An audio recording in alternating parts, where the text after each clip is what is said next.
Good evening.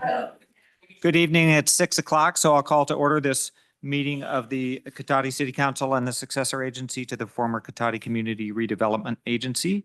And we begin with a roll call, please. Councilmember Sparks, Here. Councilmember Harvey, Here. Vice Mayor Lemus, Here. Mayor Ford. Here. We begin each meeting with a land acknowledgement followed by the Pledge of Allegiance, and I invite you to stand if you'd like to join us for those. The city of Cotati recognizes that we're on the ancestral lands of the Coastal Miwok, who are the original caretakers of this area. We respectfully acknowledge the indigenous peoples who have been stewarding and maintaining a relationship on this land as knowledge keepers for millennia. This acknowledgement does not take the place of authentic relationships with indigenous communities, but serves as a gesture of respect for the land we are on. Now, join me with the pledge. I pledge allegiance to the flag of the United States of America and to the republic for which it stands, one nation, under God, indivisible, with liberty and justice for all.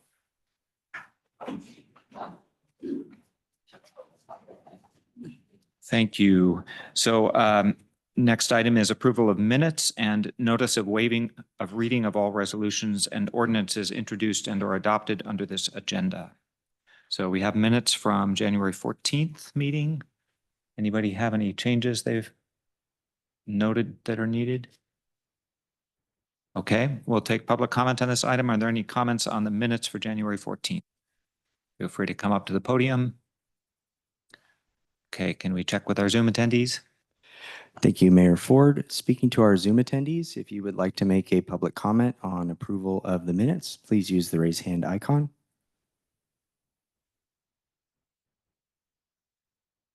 Seeing no hands, Mayor Ford, that will end public comment. Okay, do we have a motion to approve? Move to approve the minutes. Second. All in favor, say aye. Aye. Okay. Any opposed? Motion carries unanimously. All right, so I have some announcements to read.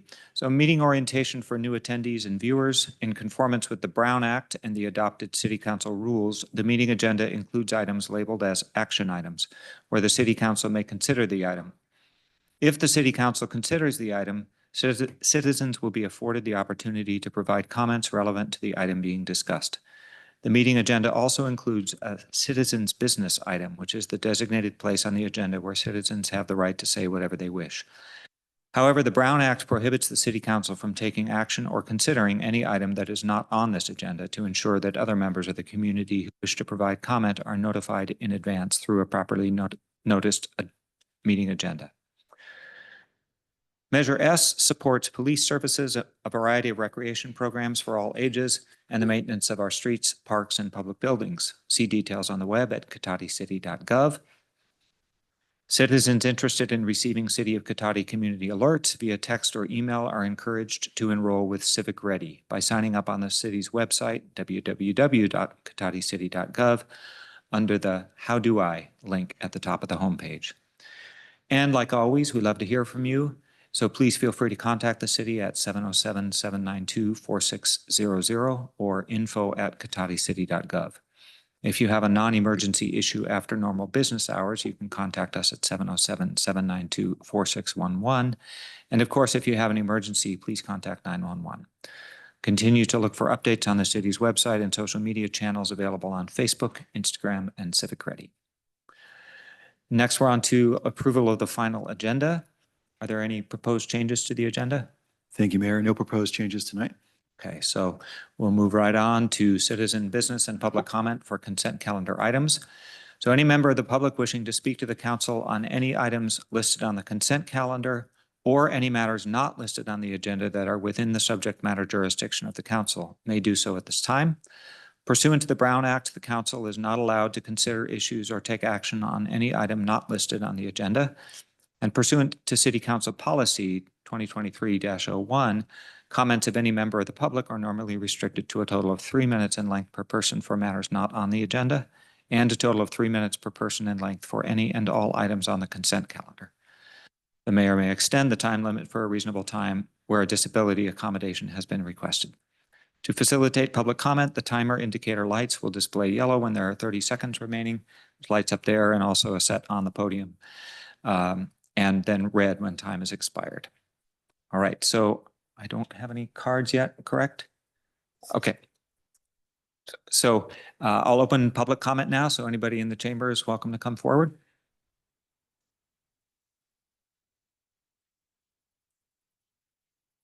So, hi, thank you for the opportunity to speak to you today. I'm Kathleen Rivers, Cotati resident. And based on the outpouring of well wishes and requests for specifics about my reasons for decision to resign from the city council, I felt I should come deliver this message and my gratitude to our community in person. So my personal why, all 3 of my adult children recently came to live with me. 2 are here in the chambers with me today. Because of our many hundreds of pages, agenda packets are not posted until Thursday before council members are required to vote on their content in Tuesday meetings. My weekends would be spent with the packets. Because I took this position so seriously, this filled much of my weekends. Once my kids came home, though, I wanted to spend that time with them. Because I couldn't expect them to still be living with me when my term would otherwise have ended 2 years from now, I decided that I needed to resign while they were still here. So my when, after consulting with the mayor and city council, I decided to resign before last week's strategic planning meeting because I didn't think it would be appropriate for me to participate in planning for a year I knew I wouldn't be here for. The Press Democrat article seemed to allude to discrimination as a potential reason for what they described as my abrupt resignation. I want to clarify that discrimination was a factor, but it was by the school district where I was working when I joined the city council and not by the city of Cotati. In fact, it was the city staff, police, and several council members who came to, participated in, all 4 flag-raising ceremonies to show their support of what Juneteenth and LGBTQ plus Pride Month stood for, something I hope will continue into the future. My professional why, this last year I started a new job, teaching 2 subjects I hadn't taught before. This requires a great deal of my time and attention. Like city council member, I take this job of guiding students who've fallen behind in credits at the traditional high school seriously, helping my students to believe that they can learn that their prior failures don't make them failures is critically important to me. In closing, I joined the city council to contribute to building our small town Cotati sense of community.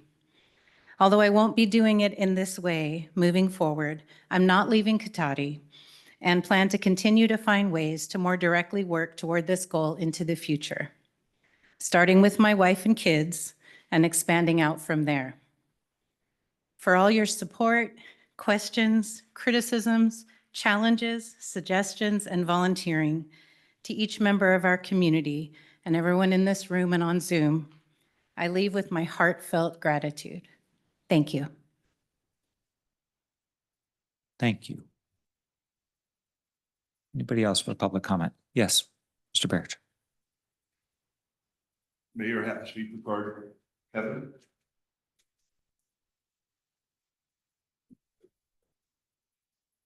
Go ahead.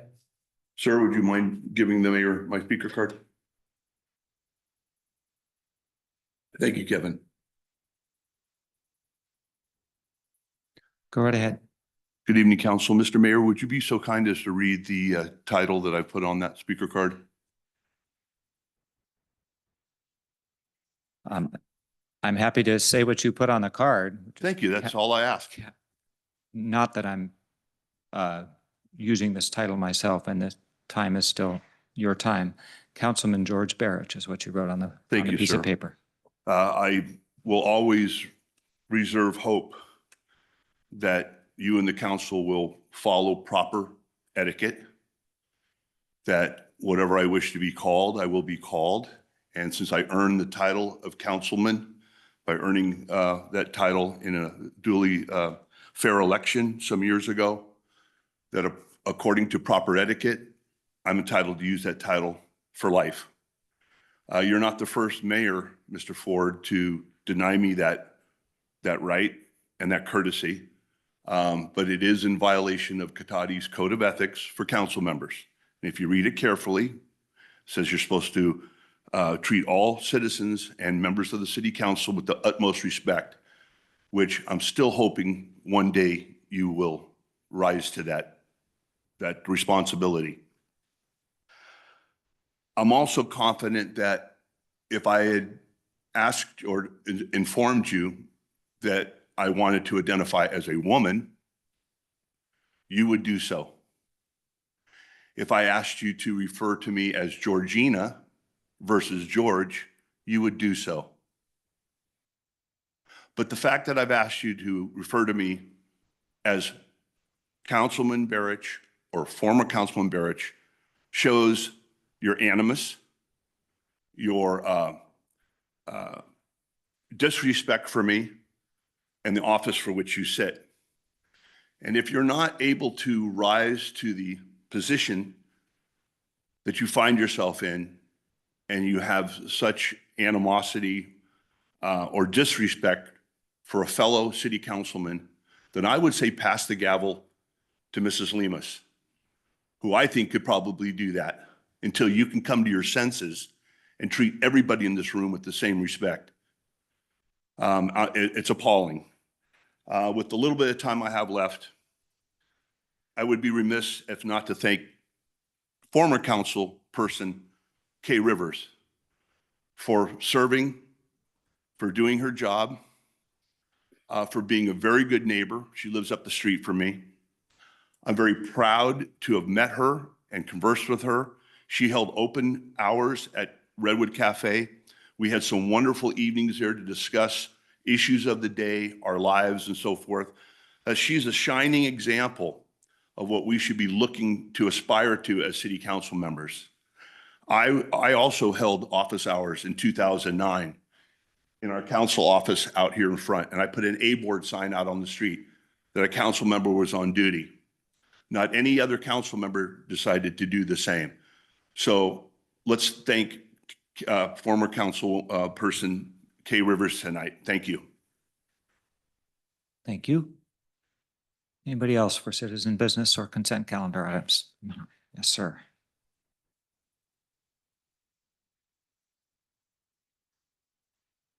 First off, Mr. Mayor, you didn't take a vote on your action item, approval of the final agenda. I believe you should have done that. Just for your information, it's no big deal. I'm also a former councilman from the city of Dixon. I served from 2008 to 2012. I've been following Mr. Berich's time in the city here, attempting to converse with the council, making them aware of problems, whatever. I figured I was going to have to come and speak negatively, but being that you, Mr. Ford, acknowledged Mr.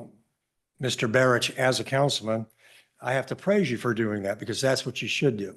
As Mr. Berich said, he stole some of my thunder. I had this written down.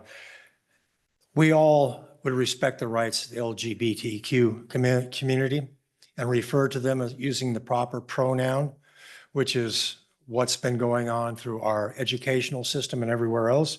So it seems to me it would be perfectly right to call Mr. Berich exactly what he is. He is a former councilman. He was elected as a councilman, so there's nothing incorrect in what he's saying. You wouldn't refer to Gray Davis because he was recalled as just a citizen. He was a former governor. Newt Gingrich is commonly called Mr. Speaker on some of the talk shows. I was told by my city attorney that no matter what happened after I left office, or whether I was out at a social function, I was still a councilman, whether I wore my badge or whatever. So I think it's just a waste of time and very childish not to just give this man his due and just say, call him whatever he wants to be called, Georgina, former councilman, whatever. Also, I listened to what Ms. Rivers said, and I thank her for her service. But when she says that she conversed with the entire council and staff about her resignation, that's a violation of the Brown Act. You can't do that. That's a serial meeting. It should have been done in public. And I'm just giving you the education from my 4 years in service and 30 years of following city government. You guys can do what you want with it. Thank you very much. Thank you. Anybody else for citizen business or public comment? Okay, we'll close that item. Oh, Zoom. Thank you. We need to go to Zoom for public comment. Thank you. Thank you, Mayor Ford. Speaking to our Zoom attendees, please use the raise hand icon to make a public comment. The first hand is from Lori. You have the floor. I'd like to read from the council's code of ethics. All city officials shall take an oath upon assuming office, pledging to uphold the Constitution and laws of the city, the state, and the federal government. As part of this oath, officials commit to disclosing to the appropriate authorities and/or to the city council any behavior or activity that may qualify as corruption, abuse, fraud, bribery, and other violations of the law. You all need to lawyer up or give each other file ethics charges against each other. $53,000 was not authorized for code enforcement. And I told you, and even your underlings, anybody on city staff that had a supervisory role, you did not follow your code of ethics with this whole code enforcement scandal. I beg of you to deal with it and make this an ethical council, because right now all I'm seeing is bad behavior. Thank you. Thank you. The next hand is from Kyle Falbo. Kyle, you have the floor. Good evening, Mayor and council members. I'm here to urge this council to take proactive steps in safeguarding our city commitments to diversity, equity, inclusion, and hiring practices. As you may be aware, a recent federal executive order seeks to eliminate DEI initiatives within federal agencies, contracts, and grant programs. While this order directly targets federal entities, it could have indirect consequences for cities like ours, especially if we receive federal funding or grants that previously incorporated DEI principles. I want to be clear. Ensuring diversity and inclusion in our hiring practices is not just about quotas or preferences. It's about expanding opportunity, attracting top talent, and ensuring that our workforce reflects the rich diversity of our community. Strong diversity statements send a message that we welcome all qualified applicants and value the strengths that come from different perspectives and lived experiences. It's not just a moral imperative, it's an economic one. Organizations and cities that embrace diversity see stronger innovation, higher employee satisfaction, and better service delivery. I'm urging this council to take two actions. One, codify the inclusion of diversity statements in all job posting and hiring materials to reaffirm our commitment to equal opportunity in an inclusive workplace. Two, direct city staff to assess federal grant exposure and develop a contingency plan to ensure that our commitments to DEI do not jeopardize essential funding. If necessary, we should seek alternative funding sources, collaborate with state-level agencies, and advocate for local control over our hiring practices. Our cities must lead with values, not fear. Let's send a clear message that will not be pressured into rolling back progress. Thank you. Thank you. The next hand is from Jessica Needham. Jessica, you have the floor. Good evening, Council. I haven't been coming to these meetings for very long, but the short time that I have been coming, I have found some great humor in Miss Kay, former Councilmember Kay's editing of the punctuation, so I will miss that. I just wanted to say that I really did enjoy her perspective, and she will be missed. I also just wanted to say that, according to the other gentleman, that she did speak to the other council members, but I just wanted to be noted that she didn't state when. So whether that was after or if she had spoken to them on a personal level, I just wanted to make sure that that wasn't tainted in any way. All right, well, thank you so much, Ms. Kay. You will be missed. Seeing no further hands, Mayor Ford, that will end public comment. Thank you. All right, thank you. I want to comment on one issue that arose when former council member Rivers mentioned that described her process of the decision. She did talk to me, and I believe she meant to say city manager when those are the only conversations I'm aware of that she had prior to sending her email. So I'm just going to poll the other council members to see if they had any conversations with Councilmember Rivers prior to her resignation email. That day when she was making the decision that we were talking about. I don't remember exactly what time the email came out. I think she called me a little after 5 o'clock and told me that she had resigned and didn't want me to be startled when I walked in the chambers and she wasn't there. But there was no discussion about the decision. She was just informing me that she. I didn't know till I walked in here for a strategic planning meeting and happened to pick up my phone to look at my email and saw the letter. So I didn't talk to her and didn't see the letter until our meeting. Yeah, just a brief call also to say that she sent a resignation, but didn't have time. It was right before the meeting. Okay, thank you. City Attorney, is there anything further we need to do with that issue? No, Mr. Mayor. Thank you. Okay, thank you. And I was hoping that Kay would still be here for us to express our appreciation, but if you're out there watching, it was wonderful to serve with you. I really appreciate your dedication to this job, and you're reminding us that those 900 pages of packets mean we're signing off on all the words in those, and that was a good reminder. And anybody else? I just want to share the same thing that I was really proud to serve alongside her and some of the different great things that we did. Like she mentioned, Pride Month with some of the other city council members and Black History Month and some of the Juneteenth, was really special. So I appreciate her and her perspective and her input too into the city council. I know sometimes we have to make difficult decisions in our lifetimes, and I think Kay was appropriate, putting her family first, as most of us end up doing. And I was proud to serve with her, and hopefully we'll see her out in the community at some events or just walking the street. So thank you.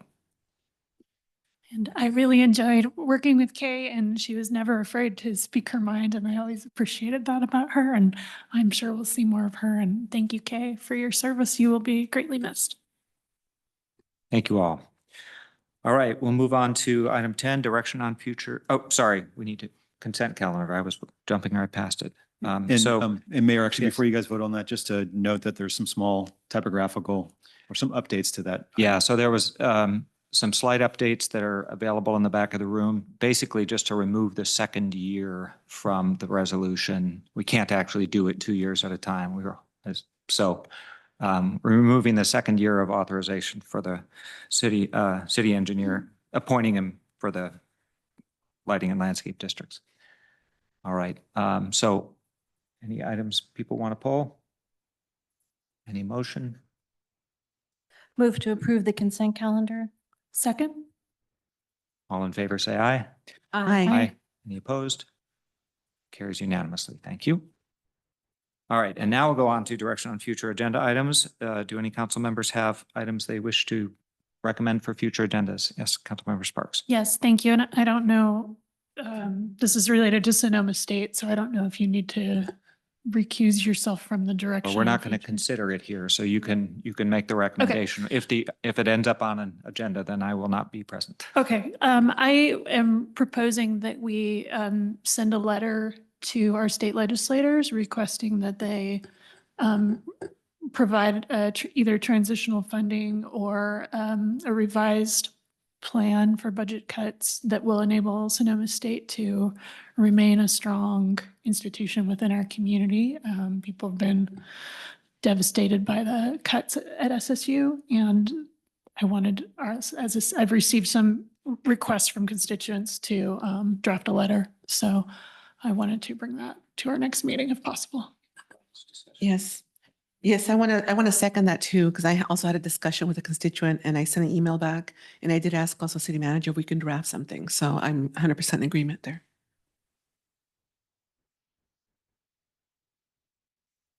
No more comments on that suggestion?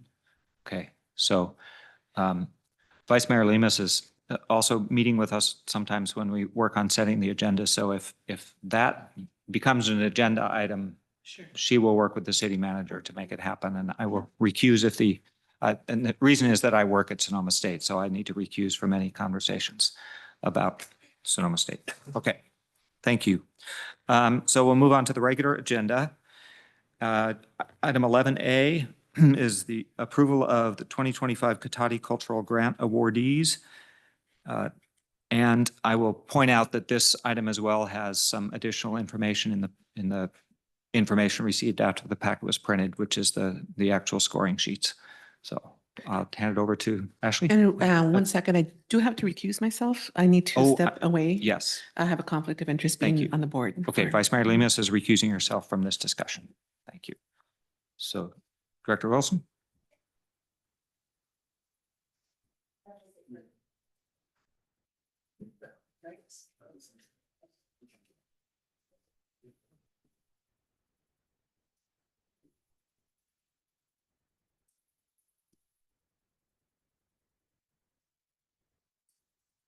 Okay, Thank you, may Mayor proceed. and members of the council. At the September 24th, 2024 City Council meeting, the City Council approved the Cotati Cultural Event Small Grant Program. The purpose of the program is to encourage organizations and groups and individuals to host new and multicultural events in Cotati that promote an equitable, compassionate, and healthy community and honor diversity as a source of strength. So this is the first year of the grant cycle, and the city received 7 applications during the shortened application period. There will be a longer period next year as the timing of when it was approved will have already happened. So 1 application from the 7 was disqualified for being incomplete, and there's a short description in the report on each of the 6 proposed events, the other 6 proposed events. So I'll just do a very brief description of each of them. So the first was a Dia de los Muertos event applied by Carlos Pena, an individual, and his proposal was to have altars set up in La Plaza Park for community members and businesses, as well as altars or memorials for those who have passed, if you're not aware of that. And live entertainment, cultural demonstrations, and art making experience. The event host would collaborate with local artists, food vendors, and other organizations, including Sonoma State multicultural groups, business chambers, and Hispanic radio stations. The second was the Cotati Accordion Festival, which most of you probably are all aware of. But this is a long-standing Cotati 2-day music festival with several different types of accordion music and multiple stages and several vendors, volunteers, beer, wine, approximately 150 volunteers annually. The third was a Day of the Dead event from Girasol Collective, which is similar to the Dia de los Muertos application, but this one has altars set up centrally in the park for all to add their own items. Traditional Mexican music performances would take place, including mariachi, folkloric, et cetera, and children's activities, crafts and storytelling, and then vendors as well with handmade goods, arts, crafts, and food as well. The fourth was the Running Fence Run 10K by Liberty Cookies, Inc. And this would be a run from the Liberty School to La Plaza Park and a 5K run from La Plaza Park to Railroad Street. And it's a celebration of the 49th anniversary of the Christo and Jean Claude Running Fence art project that you may be aware of. If you're not, you should look it up. It's pretty cool. And this would be a race day there would be a race day festival in the park after the run with art displays in the park inspired by the Running Fence art piece. The fifth one was a Cotati Big Time by the Progressive Tribal Alliance, and that would feature Native American dancers, singers, food, and educational opportunities and workshops, arts and crafts, interactive exhibits with displays of art, history, artifacts, hands-on activities, storytelling, and members of the Native and non-Native community to celebrate and share Indigenous traditions. The sixth one was another Cotati Big Time application. So the same type of event, but by the Common Space Community Land Trust. So it would be a Native American celebration featuring Indigenous dancers, speakers, vendors, food and crafts, and potentially signage with history. And then they would also have partnerships with non-Native organizations to promote restorative relationships and provide an accurate history of the First Peoples of Cotati. The scoring was based on the following criteria, which was in the rubric that was approved. It's creativity, diversity, inclusivity and access, feasibility, sustainability, that it promotes community togetherness and broad community appeal, and if they are a Cotati local resident or business owner. Based on the criteria and qualifications of the applications, the city recommends awarding 2 applicants for this 2025 grant cycle, each with $5,000 award, which was the maximum that you were allowed to request. The recommendation for these 2 awards are to award the Progressive Tribal Alliance to host their Cotati Big Time event and Girasol Collective to host their Day of the Dead event. And then just a little bit of more detail of these 2 events. The Progressive Tribal Alliance would bring a new event to Cotati with a focus on creating an inclusive space where individuals from all backgrounds can come together to celebrate and learn from Native American cultures. Their intention would be to continue the event after the grant cycle has ended and be an annual tradition. They have an established event framework with templates, volunteer coordination systems, and strong partnerships with local businesses and stakeholders. Given the event experience that PTA has and their connections and support, this applicant was well equipped to host a successful and safe event in La Plaza Park. Girasol Collective would also bring a new event to Cotati designed to honor and promote Latino traditions within the community through a family-friendly celebration that highlights the rich heritage of Dia de los Muertos, fostering cultural appreciation and understanding. The event is also planned to be offered annually, with the organization becoming more financially stable through revenue streams, community support, and fundraising efforts. They have experience organizing cultural and community-focused events, strong ties with local vendors and cultural advocates, and a network of volunteers already established. As an up-and-coming organization that specializes in event coordination, small business promotion, and digital marketing, while having a deep connection with the local Latino community, awarding Girasol Collective would provide them with the support they need to create a meaningful and impactful annual event in Cotati. There were duplicate, and you can see in the list that there were a couple duplicate event applications for both proposals that are recommended here. The city does recommend that each of the recipient reach out and make all reasonable efforts to partner and collaborate with the other applicants proposing similar events if they are awarded. And then none of the events are actually approved yet. We would come back at a later time after we decide or finalize who the awards will go to. And with that, I'm happy to answer any questions. Any questions from council? Yes. Thank you for providing the scoring sheets, because that was helpful. I know that we gave preference, if you will, to Cotati residents and business owners, but in reviewing the applications, that isn't evident on the application, because if you look at the application, it says, do you own a business? But there's nowhere on there that says, are you resident? And I could tell from the Rubik's Cube that you took that into consideration on one of them, but I just was wondering if we could make it clearer on the application. So, Yeah. especially since we redact You the could- addresses, so yeah. someone looking at this wouldn't know. Yeah, we redacted their addresses. Correct. Privacy, so maybe we can change that question in the future to specifically specify. Well, maybe that question Yeah. could say a business or a residence, because I noticed on a couple of the applications that folks answered in that way anyways, but I just think we could do better on the application for that. I Noted. think that would be helpful. And the other question I have is, you said in the staff report that event is new. Mhm. And did we not already have previously last year? So it's a different group proposing the event, but we did have an event, so it's not exactly new. I mean, I don't know how to wrestle with that because it's not new to, we're really would be bumping someone else out. Which event are you talking about? The Day of the Dead? The Day of the Dead, yeah. Because we had one last year and the applicant looks like also applied here. And yet we're saying that the other group is new and is going to do it. So I just don't know how to wrestle with that. Because what it says is we Yeah. only want one and, you know. So that was kind of a tricky situation with the way that the timing went on it, because the the event that happened during the application period. So if they were working on it, it could, by the time when they were turning it in or filling it out, it maybe hadn't happened yet.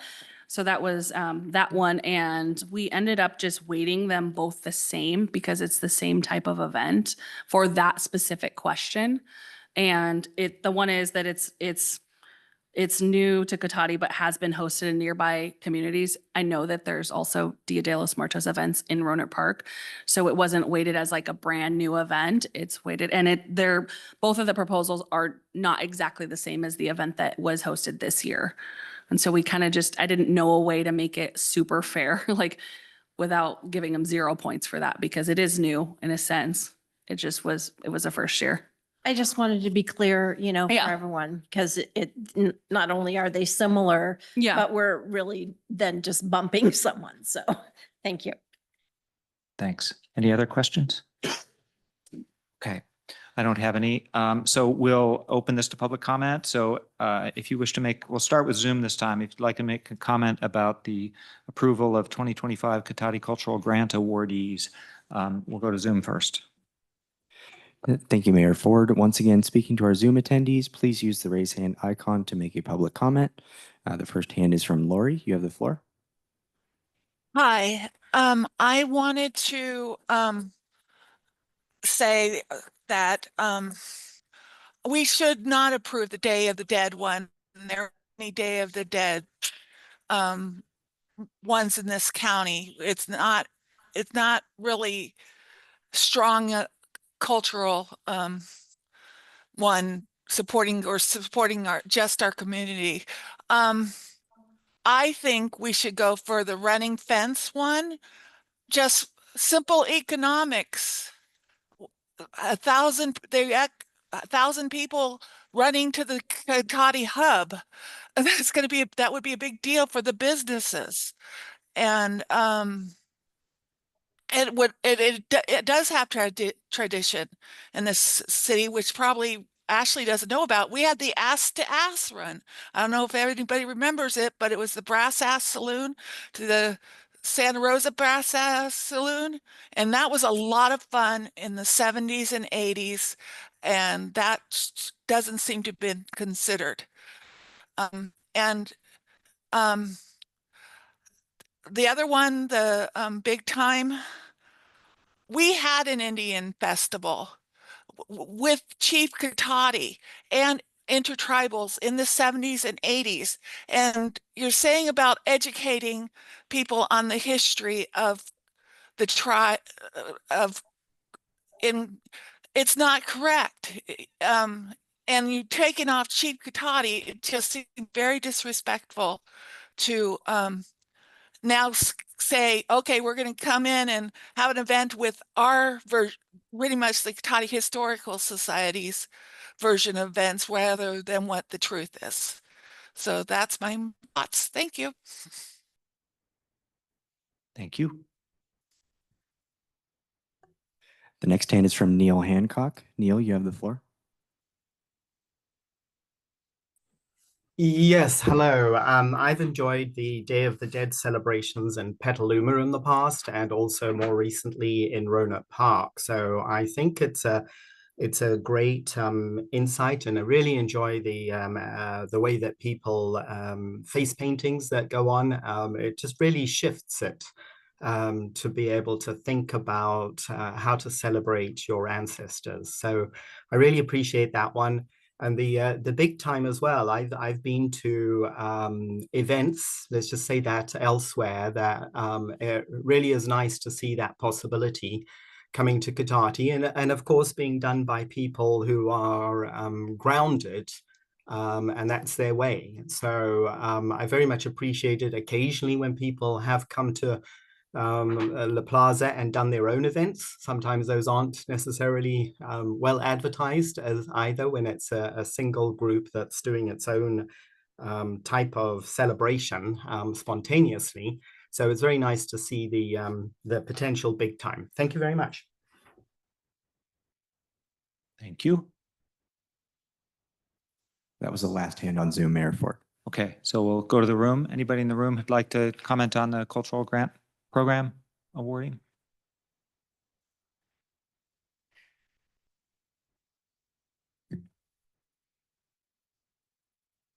Hi. Hello, I'm Jack Pollard with the Progressive Tribal Alliance. I'd just like to say thank you for the opportunity. Thank you for, choosing us and helping to bring a better understanding of the relationships between our Native and non-Native community. We look forward to hosting an event that is inclusive of our Coast Miwok folks and our community leaders, and help bridge that gap between, again, the Native and non-Native. So thank you so much. Thank you. Anybody else in the room?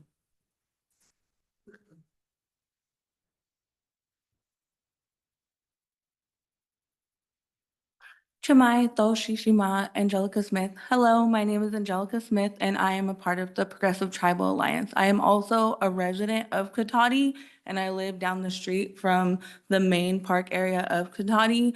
My son is Coastal Miwok from the Great and Pan of Pomos, and I am from the Manchester Banner Point Arena.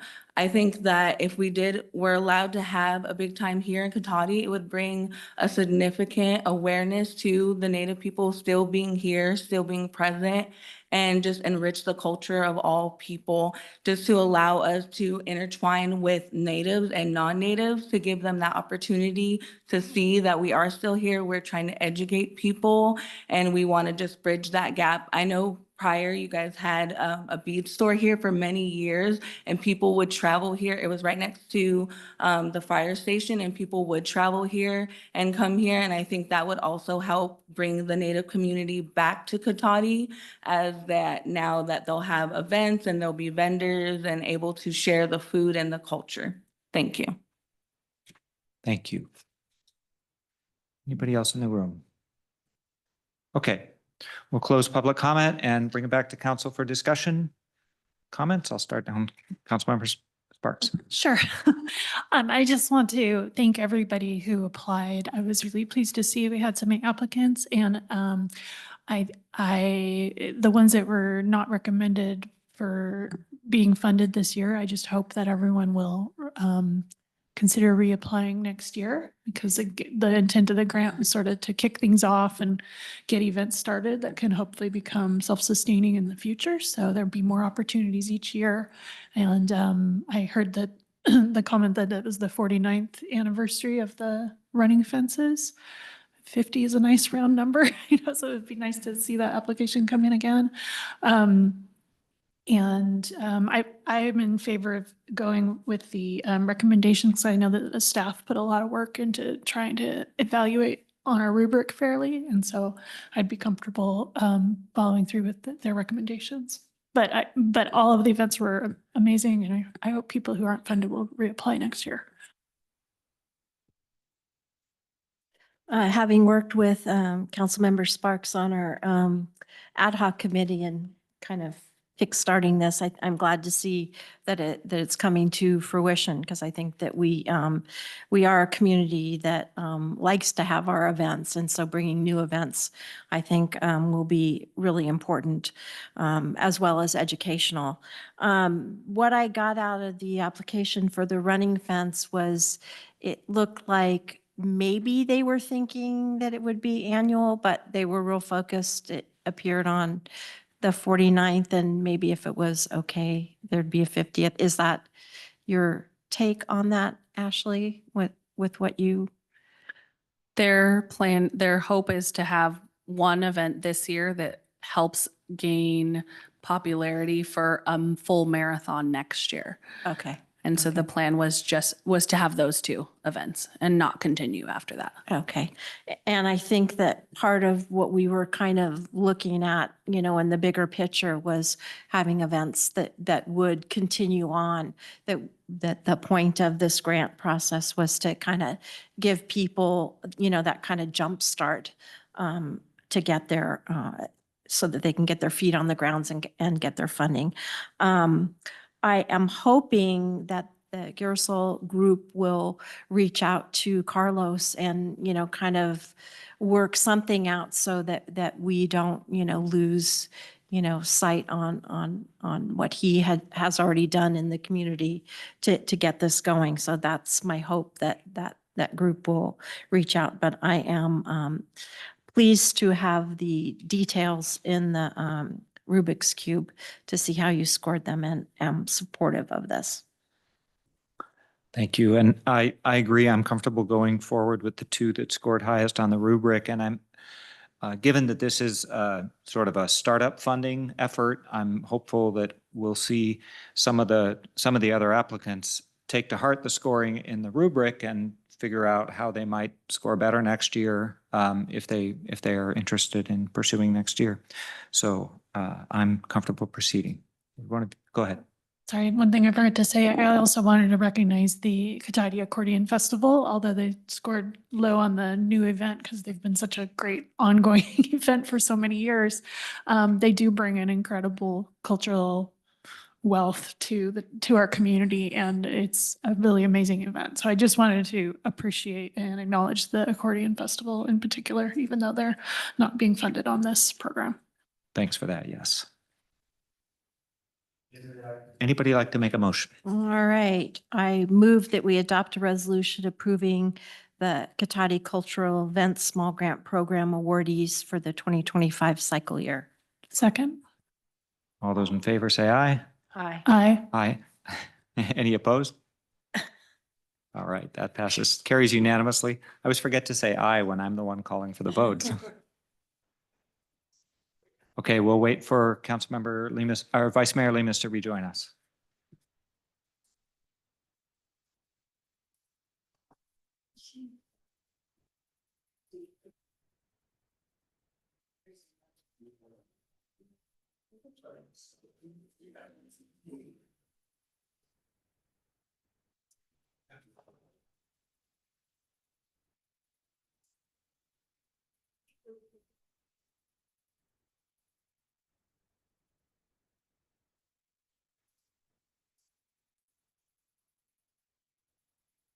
Welcome back.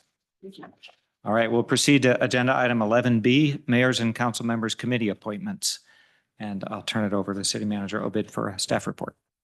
Yeah, thank you, Mayor, members of the council. So Cotati is, as well as all the other cities in Sonoma County, are members of the Sonoma County Mayors and Council Members Association, as well as the what's called the City Selection Committee, or Sonoma County City Selection Committee.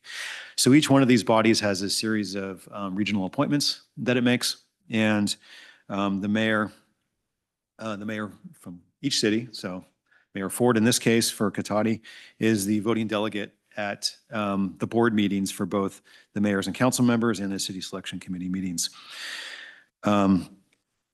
So in the packet, there are, because of council members leaving office or just terms expiring, there's a variety of appointments up in the February meeting.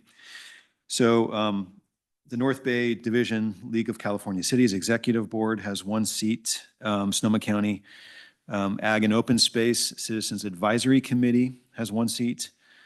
SMART, the commission at SMART, has 3 seats, so 2 are SCTA appointments and 1 is a non-SCTA appointment. That's for mayors. These are mayors and council members, regional appointments. And then for City Selection Committee, we have air quality, the Bay Area Air Quality Management District, Golden Gate Highway and Transportation District, and the Sonoma County Consolidated Oversight Board. And each one of those is one seat. So that's pretty much it. I'll just call your attention to the fact that our very own vice mayor put a letter of interest in for the SMART Board, the non-SCTA seat. And just note that after the packet was published, the board, the clerk of the board sent out some clarifying information about, I think it was about the SMART Board, specifically about appointments. So with that, I'd be happy to answer any questions if there are any. Any questions from council for staff? Okay, we'll open it up for public comment. We'll start in the room. So anybody wishing to comment on the mayor's and council members committee appointments, welcome to come forward. Not seeing anyone, we'll go to Zoom. Thank you, Mayor Ford. Once again, speaking to our Zoom attendees, please use the raise hand icon to make a public comment on this item.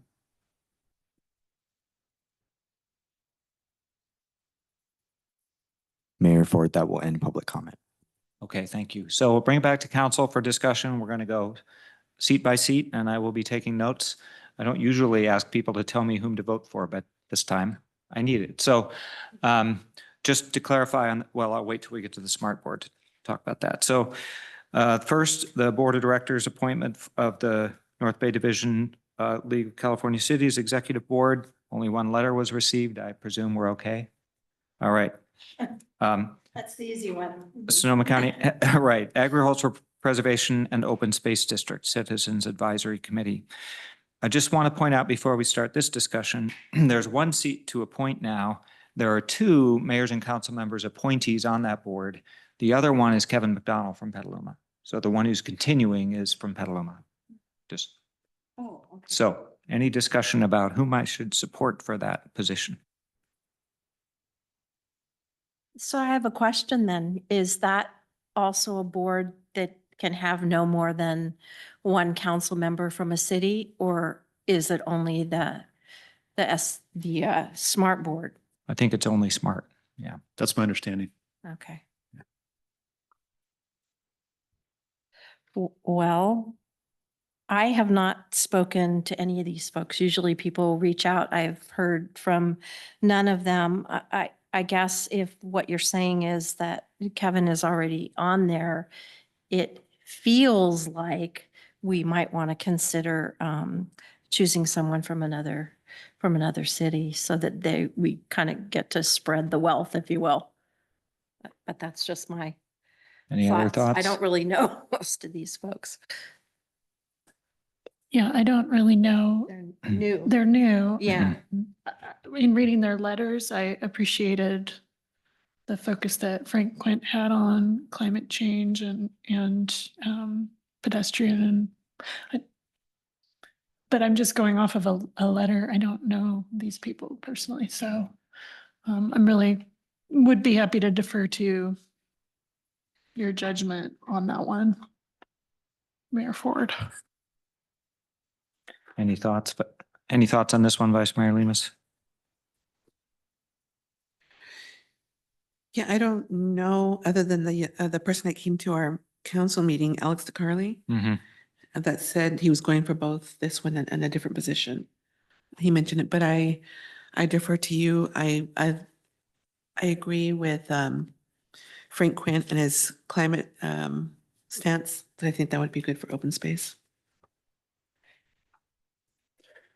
So is everybody okay with my sort of in the discussion at the meeting,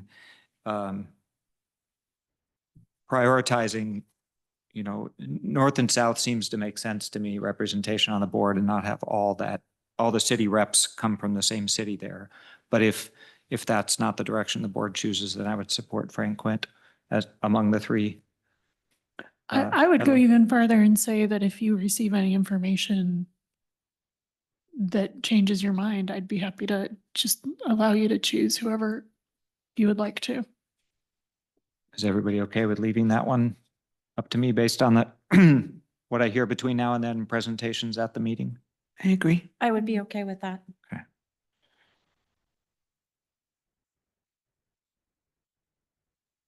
Okay, so the Smart Commission. So the clarification we got from the clerk is that what we're going to do first is the SCTA appointments. So these are people who are their city's representative on the SCTA board. And then, and understanding that no more than one person from a city can be on the Smart Commission. So for instance, if Janice Cater Thompson is chosen as the SCTA appointment, then Alex DeCarli won't be eligible when it comes around to the non-SCTA appointment. So thoughts on the SCTA 2 spots? Well, based upon my working with folks, Todd has not been on SCTA. I understand he is going to join us on SCTA. I would vote for Janice Cater Thompson and Ariel Kelly. And Ariel did reach out to me and Janice did reach out to me. I did not hear from Gerard. Any other thoughts? I did hear from Gerard. Gerard did reach out and said he was going for this position. I know they're going through their downtown too, that they're working on their downtown around the Smart Station. So Gerard did reach out to me. I don't think anyone else did though. Just that's the only person that did. Any thoughts? Yeah, I'd kind of like to know who we're recommending for the Golden Gate Bridge Highway and Transportation District, because I know Gerard had put his name in for that also. So if we are going to recommend him for that, I would be okay with going with. Is everybody okay with jumping to the Golden Gate Bridge for a minute? Jumping to that agenda item, sorry. So one seat on that, we got 2 letters from Gerard Giudice and Frank Quint. And Gerard's been on there. Gerard would be a reappointment, Yes, right? and he has a lot of projects he's working on right now. Right. With them. Yeah. Are we all comfortable with supporting Gerard for that? Yeah. Yes. I'm comfortable with that. And that's That's- kind of why I was. That one's a big learning curve. And so I don't want to give somebody the 2 years in it to do the job and then to learn the job and then say, okay, we'll put somebody else. Okay, so if we're going to support Gerard Giudice for Golden Gate Bridge, so now back to the SCTA Smart Board appointments. Councilmember Sparks, you said that had an impact on your Smart Board thinking. Well, yes, just making sure I'm understanding correctly. We've got 4 people to choose from for that. And Councilmember Harvey was suggesting Janice Cater Thompson and Ariel Kelly. I would be okay with that as well. I would be okay with that too. Yeah, me too. I like their experience on SCTA, Right. which Gerard has as well, but Right, but Golden he's Gate got Bridge is keeping Golden him Gate busy. Bridge, Right. yeah. So it just didn't feel like both. okay. And on any of these, feel free to give me input about what happens if our first choice is, goes down on the first ballot. Like Well, you're, that sort yeah, of stuff. you're So, kind of, I mean, I'm happy to exercise my judgment at that point. I'm just saying, tell me if there are specific second choices you want me to have on the list. Yes, go ahead. I would prioritize Gerard as my second choice on that group. I agree. yeah, I would. Thank you. Okay, so the non-SCTA appointment here, there are 4 letters as well, but there's only 1 position. None of them would Or be, vice mayor supply. none of them would be a reappointment, I believe. So they're all Correct. first time. So any comments from? I suggest that we support Sylvia Lemus for this position. Yeah. I agree. I think it would be great to have Katati represented on that board. That's that smart train through town is super important to us. And, talking about Roner Park developing around their train station, we got a lot going on around ours as well. So I think that's. And I think ours is like the first one, the first transit-oriented community, even in the Bay Area, that will be developing with the Santero specific plan. Yeah. Do you okay. want a second? Yeah. on I that? should know. Well, I do know that Victoria's on MTC. So again, if we want to spread, kind of out, I would say I know that Chris uses SMART a lot. Oh. So, as I've actually run into him on SMART and rode with him. So just throw that out there as a, One reason I like the idea of, well, Ariel, okay, so if we're successful at our oh, we can't SCTA, have then Chris won't be Chris is eligible. out and Hmm. Alex are out. But, right? but I But- like the idea of somebody from the SMART extension, the next extensions being Windsor and Right. Healdsburg, Yes. sort of being there. So I suppose this gets complicated, but It does get you know. complicated. So. It what- depends on what happens up here. Yeah, it depends Right. what happens up there. So if, let's say, Ariel didn't get on, Mhm. then that would allow Chris to be back. Okay. So it does, you're gonna have like a Sure. card game here. You could. Okay, any more comments on that one? Nope. I think I have the direction I need. Okay, thank you. Next one's easy, huh? Bay Area Air Quality Management District Board, Brian Barnacle submitted the only letter. I assume we're fine with supporting him for reappointment. Mhm. I have served him on the Sonoma Clean Power Board, and he's very knowledgeable about those issues. So Sonoma County Consolidated Oversight Board. So we got 2 letters from Jackie Elward and Stephen Zolman. Stephen has been the alternate until now. Any thoughts? I think that Stephen has tried to get a primary position on lots of these things. He always keeps coming in as, kind of second. So I would like to see us put his name forward for that as primary. Any other? I'm not 100% sure I completely understand what this board does. Can one of you who's more knowledgeable explain this to me? They oversee the winding down of the redevelopment agencies. And I don't Yeah. know what that oversight entails. That's exactly it. So, I mean, it's 2 meetings a year. It's there's not a lot that goes on there because most of the redevelopment agencies are essentially wound down and there's really not much to do other than approve the report that goes to DOF from each jurisdiction. So all of our So- stuff got rolled up into that level. And so they kind of meet and deal with the remaining payments on things. It's one of those interesting things. And who was the primary before? I think Stephen said in his letter, but I can't remember. I think Chris Rogers. Was it Chris. Chris? Yeah. Yeah. He's now up in Sacramento. I'd be okay with supporting either of them, but if Stephen has been the alternate, I think it makes sense to bump him up into the primary. Yeah, I'm open to supporting both of them. So however it works out, Mayor, Okay. at the meeting. Things happen in that meeting. so- Right. Well, Yeah. that one's just an up or down vote, so Yeah. I'll vote Yeah. for Stephen Zolman. Okay, great. I think that concludes that agenda item. Okay. Thank you for Feel that. comfortable with your direction? Yep, I'm good. Okay. I just have to remember to take this sheet of paper with me. That's always- Okay. On to item 11C, action to fill city council vacancy by appointment or by adoption of a resolution to hold a special election. And I'll turn it over to City Manager Obid. Yeah, thank you, Mayor, Council. So due to the resignation of Council Member Kathleen Rivers, which was effective January 20th of this year, a vacancy was created on the council, and her term expires December 2026. That's the vacancy we're talking about tonight.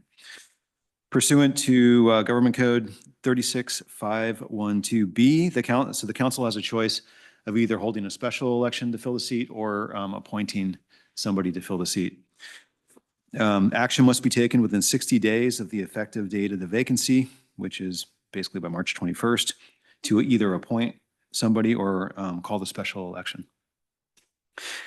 Just as a side note, the planning commissioner appointed by former Councilmember Rivers is continuing in that role until a new council member is either appointed or elected. So historically here in Cotati, when these vacancies have occurred, just as a piece of information and background, the council has typically appointed a new council member for the remainder of the term. And there's 3 examples that are given in the staff report.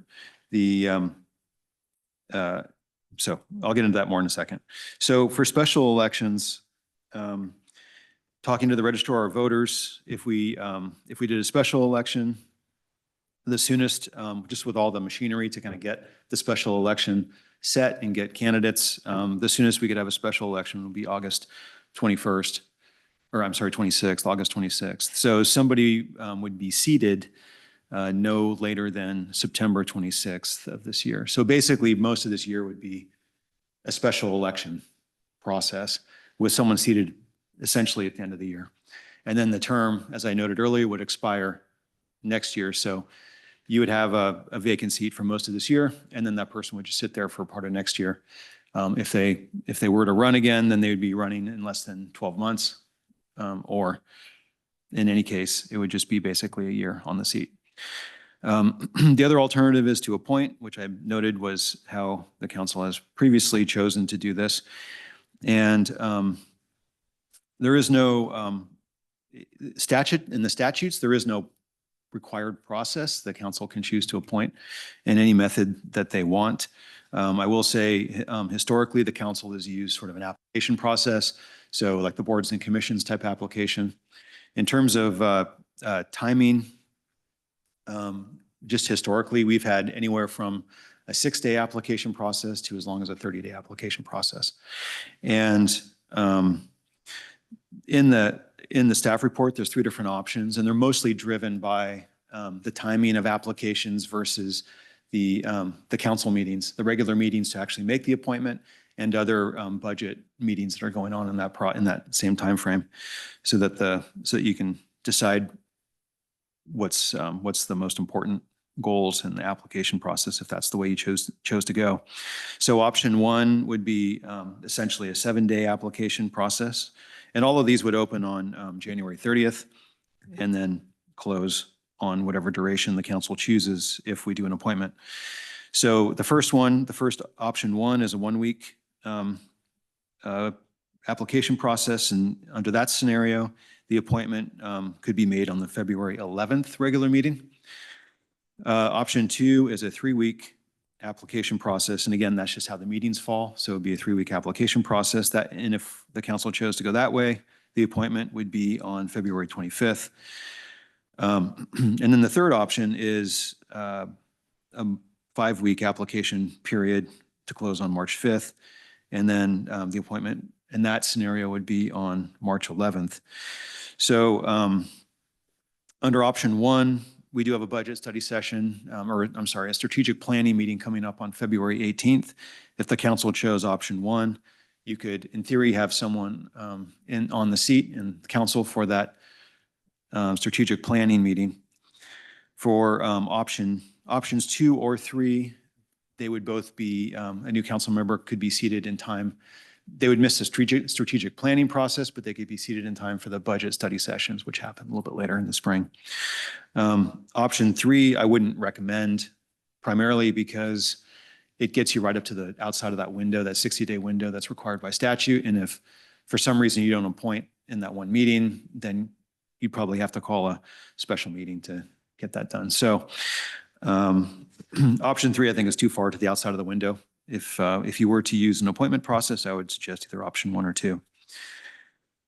And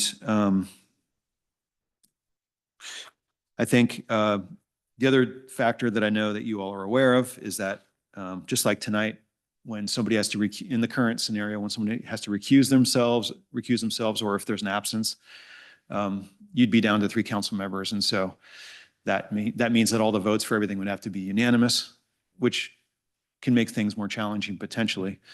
And, and that just, and if you have 4 members, and you can have split votes. And so that just, the longer that exists, the more likely you're going to run into some complication on some item at some point. So I'd say generally speaking, the sooner somebody is seated, probably the better in terms of the process of the council. And then lastly, I'll just point out that in the financial considerations, when we talked to the registrar of voters, if there was a special election, if the council chose to do a special election, the cost to hold the special election would be between about $18,000 and $76,000. It's a widespread. I believe that the spread really has to do with the cost of just kind of starting up the machinery of holding an election. And if there's multiple special elections on that August date, it probably would be towards the lower end of that cost. If we're the only ones going, we're probably going to be paying the higher end. Because I'm assuming there's a certain fixed cost the registrar incurs, and they spread it across the number of elections that they're running. So with that, I'd be happy to answer any questions if there are any. Any questions? No, but I do have something. I do have a conflict with the date here. Where you wanted to make an appointment with option 2 on February 25th, and I already had a preset vacation that day. So I don't know if that would leave option 1 for us. So you mean you'll be missing the council meeting on that day? So I wanted to bring that up right away. Does it have to be a unanimous vote or something like that? Or- It would, what I thought I heard you say is if there was only 3 of us, It would in effect to be unanimous because you'd have 3 council members voting Okay, on it. so we could still, You can still do it as long as it's Yeah. unanimous. Okay. So, yeah, let me just clarify. So so does the statute specify that 1 week or 3 week or 5 weeks? Okay. You could make the appointment tonight, actually, the way it was agendized, and the statute is very flexible. Yeah, I don't think that's on the table, but thank you.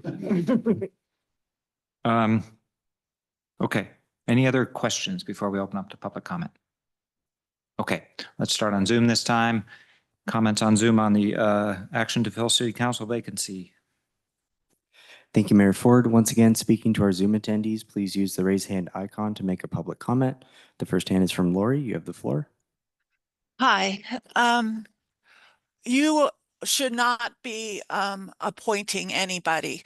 I nearly choked on my dinner reading that the 3 on Friday night about the successful appointments in 2009, 2011, and 2013. I put the evidence in the agenda packet. It's in the supplemental minute. 2009, Mark Lamon shows up, puts in his application the day of the vote. He gets put to the thing. There is no minutes of I think it's November 18th, 2009, and November 25th, he's a council member. The other one is John Moore. In 2013, he had maybe 1 or 2 people who supported him after the interviews in front of the council. And George Barrick had the most. And they ended up choosing John Moore. And they took George out on Barrick on the first vote. There were 6 or 7, and everybody else went on to the second round except George. And 2011, you would not put it up to an open election, which is needed in this case. Or you need to appoint George. We have had recent election, and he was the next highest vote getter. It would be, if any other city, it would be appropriate for that person to take it, to be appointed to the one. But mostly we need an open and fair, and you should not be appointing people that change the history of Cotati by their appointments instead of being elected officials. Thank you. Thank you. Anybody else on Zoom? That was the last hand on Zoom. Okay, we'll take public comment in the chamber. Go ahead. Thank you, Mayor. I'm always trying to think how I can save the city money. It would be a shame to see the city spend 70 some odd $1,000 on an election. When I remember Mayor Mark Lamman telling me, when I asked him if we could bring back the coffee percolator in the back of the room that was back there for 20 years, he said, we don't have the money for that. So having said that, I received 864 votes in this last election. I paid my $1,000+ filing fee. I have 27 years of outstanding service to the city. I've ran for city council 9 times, and that's a lot of walking and talking. My newspaper made me very popular in town, the Cotati Independent. I could not afford to campaign this last election season because of the persecution by the code enforcement team to interfere with the election and keep me tied up in litigation in this room in hearings. So even not even campaigning, I got 864 votes, which is outstanding. I should be appointed. I earned it. I am the most qualified, most educated from the School of Government from USF. It's hard to say how many other people in this town would be the victims of civil rights violations from this city if it wasn't for me and Lori Alderman. And the 2 cases we brought to federal court, I think sent a message to this town and the city government that you can't do this to people. Very proud of that, actually. I submitted my application yesterday to Kevin for this seat for your review. I was unfairly recalled for political purposes, doing nothing wrong other than voting my conscience and voting against the downtown specific plan, giving a 7-minute speech why. Voted against tax increases, which actually in the long run hurt Cotati, did not help. Voted down the chance of putting the Pledge of Allegiance on the agenda. Bob Coleman wanted to eliminate the Pledge of Allegiance. And if it wasn't for Pat Gilardi and I, we may have no Pledge of Allegiance here. Very proud of those years, holding office hours out front, answering emails quickly, phone calls quickly.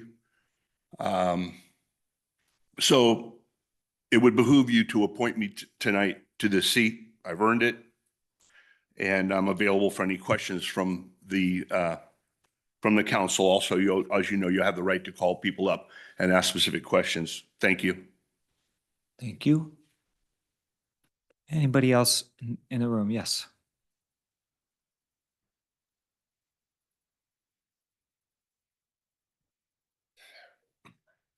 First off, I'd like to thank Mr. Obid for his commentary on the process.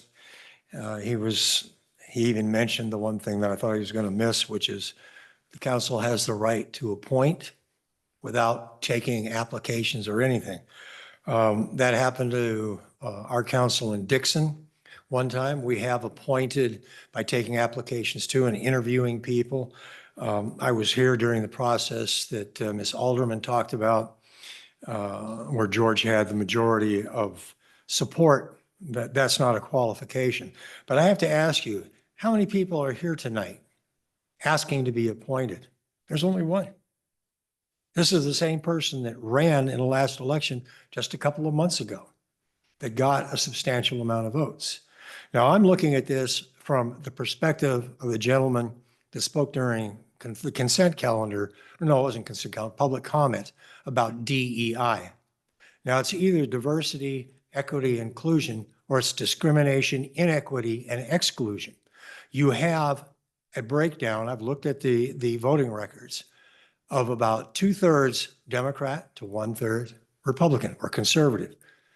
Isn't it in the interest of diversity to have one conservative up here instead of having a block that votes the same? Mr. Obid says there's a problem with not having somebody appointed, that you might end up with a tie vote or whatever. There's not going to be a tie vote. I've never seen this council vote anything but 5 to 9, 5-0 on anything. Now it's 4-0 or 3-0. So I'm just saying that there are a number of things to look at, but I think the biggest point is there's nobody down here that's expressing interest in this appointment other than Mr. Barish. So I think you should give that the utmost consideration in this, and don't worry about the past. Things have changed. We saw that during the last election. I'm not saying things have changed here in Cotati in that respect, but they're going to have to, because there are things coming down the line that you're going to have to hear that other side, whether you want to or not. Here's a perfect opportunity to have somebody up here representing the group of people in Cotati that aren't being represented at this point. Thank you very much. Thank you. Anybody else in the room for public comment? Okay, that'll end public comment, and we'll pull it back to the council for discussion. So the most basic level decision is appoint versus call a special election. And then we'll talk timing if we make that decision. So comments? Councilmember Sparks. I would strongly prefer to appoint, just because we do have issues when we've had a few times where several of us have had COVID or been sick at the same time, and it's hard to make quorum. And I think the longer we leave the seat open until September, the likelihood is at some point we wouldn't have enough people to do city business at some point. So I would prefer to appoint so we can get someone in sooner. Vice Mayor Lemus. I agree. Yeah, I would prefer to appoint, and even looking at the cost, the cost range is pretty expensive. I know we haven't put out a call yet, but I think that there might be people interested. So I think that I would prefer appointment. Councilmember Harvey. And I would like, it was alluded to by Mr. Barich's comments, but running for election is costly in and of itself. And even the filing fees are over $1,000, which, for a 4-year term, that's one thing, but what this individual, whoever they may be, if we were to do election, they'd be looking at $1,000 plus whatever a campaign cost would be for really just a little over a year's time. And I think that that's a burden on people that may want to move forward and run. I think that that would be cost prohibitive. So I would lean towards an appointment also, because of cost to the city as well as cost to the individuals. Okay. I also support appointing for all those same reasons. So let's move on to talk about timing. So there's three main options in the staff report. The city attorney recognized there is a fourth, which is we appoint tonight. So comments on the 4 options. Well, I don't know. You said you're going to be on vacation, Sylvia. I'm assuming, and that's why I'm asking, that you would like to be here for the process. Did I read between the lines there? Yes, I would like to be here to help vote for an appointment. So for me, I would be going for option 1, which is the fastest one. I know that there's option 2 and 3 that kind of goes further in time, but only because that way that person could be included in a lot of our decision. We have strategic planning and budget meetings coming up. And that's what I worry about is, getting the person in and having them have the ability, since we're going on a 2-year budget, to be part of that planning. Because it would be difficult if they came in at the time that we're actually doing the budget study, because at that time, really kind of the plan and the goals and everything would already have been set. And it's a little bit more, not that we can't, but it's a little bit more difficult to kind of change direction on that. And it sounds like from comment, we already have 1 application, so maybe we'll get some more. So you're advocating for option 1 as well, is what I'm hearing. Yes. Councilmember Sparks. I strongly prefer option 2. My reasoning is that, I appreciate Mr. Barrick being willing to serve. It's a huge commitment. So thank you for your willingness. And there might be other people who are really plugged in with the city who are aware of the opening coming up. But I think there's a lot of potential leaders in Cotati who are not so plugged in that they already know about this. And to ask somebody to consider this as a possibility and then get their application together and do that all in a week. It just seems like we would be excluding people, and I'm more in favor of a more open process that gives people in Cotati time to find out about this and throw their names in the hat. And if I acknowledge that Vice Mayor Lemus would like to be part of it, I'd be willing to come in for a special meeting at a date that would work with the timeline. But I think that a 1 week turnaround is just too fast to get the word out to anybody who might be interested in applying. Go ahead. So does it have to be at a regular meeting? Could we do it at a special meeting? There's We- no issue around that? We could, yeah, we could do a special meeting. I'll be gone from the 21st to 28th. That's my time frame. So I don't know if we can do it that week after, if that's too late or before. I mean, both of those would be possibilities, the Tuesday in between either wait, what do we already have on February 18th? That's That's the strategic planning. yeah. So it'd have to be March. No. Yeah, March 4th. March 4th. March 4th. And that would give us, if there was some hiccup in that appointment on March 4th, we'd still have the March 11th meeting as a backup. What do you think about that possibility? Could we have a brief special meeting before strategic planning or something like that?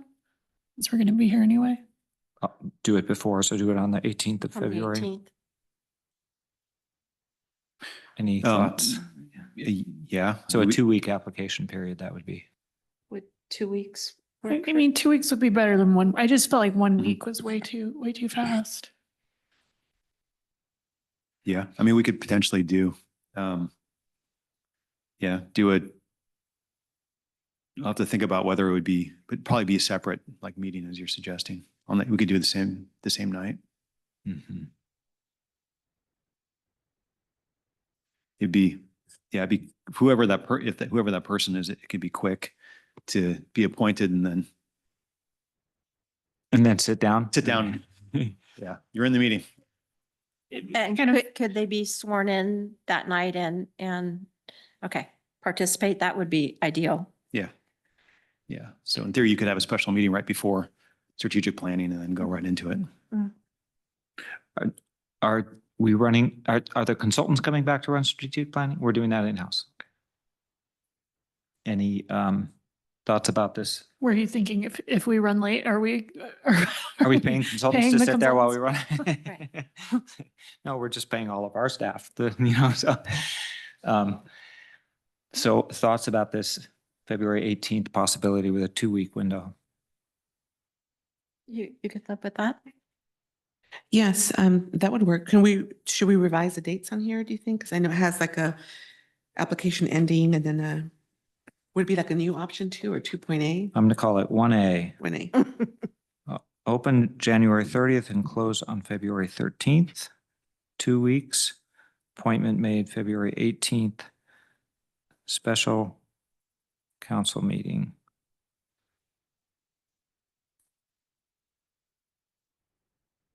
Now, there isn't a resolution in the packet to pass to do this. We just give the feedback and you'll start or should we have a motion to make that decision?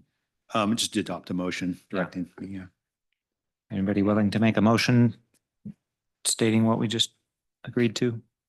I make a motion that we move to fill the vacant council member seat by appointment with the application period opening on 1/30, closing, I think I heard on 2/13, and with a special meeting to be set for February 18th to do the interviews and the appointment.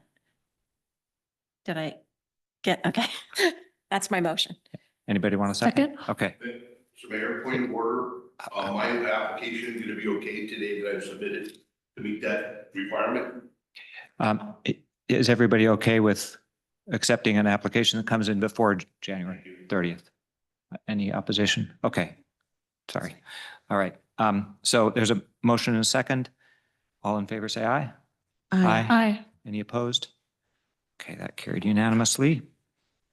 Thank you all. Let me find my agenda again. All right, we're on to 11D, the proclamation schedule for 2025. And again, I will turn this over to the city manager. Thank you, Mayor, Council. So as you will recall, we developed a proclamation schedule last year in two parts, basically. And the intent of it is to try to map out the various proclamations that the council's interested in doing, so that, as well as associated ceremonies like flag raising ceremonies or anything like that. And it's intended basically just to provide some structure to that process. The council still obviously has the prerogative to bring up other things throughout the year, but this will be the base calendar that we'll be using in 2025. So a couple things. One is that in the attachment, you see the table. There's a bunch of different proclamations that we've received historically. And this, a lot of them are just, there's check boxes next to them that says, we'll only bring this forward if a community organization requests to bring it forward. Otherwise, it's just a point of, I guess, historical reference. So we don't lose our collective memory that we've done this in the past at some point. Some of them were requested by council members, and so you'll see the council members' names on those rows for certain proclamations. For example, February is Black History Month. Former council member Rivers was the lead on that. So tonight, just a couple things. One is just to confirm that these proclamations are what the council wants to see for 2025. And secondarily, to the extent that some of these were, they indicated former council member Rivers is the lead, the council will need to decide who, if anyone, wants to pick those up for this calendar year. And then lastly, I'll just point out that in the after the packet was published, we received a letter from Generation Housing requesting a proclamation for Affordable Housing Month, I believe it was in May. So that's something to consider if that's something the council wants to add. Otherwise, I'd be happy to answer any questions. Questions for staff? Okay. We will open this up to public comment and we'll start in the room. Anybody here wishing to comment on the proclamation schedule for 2025?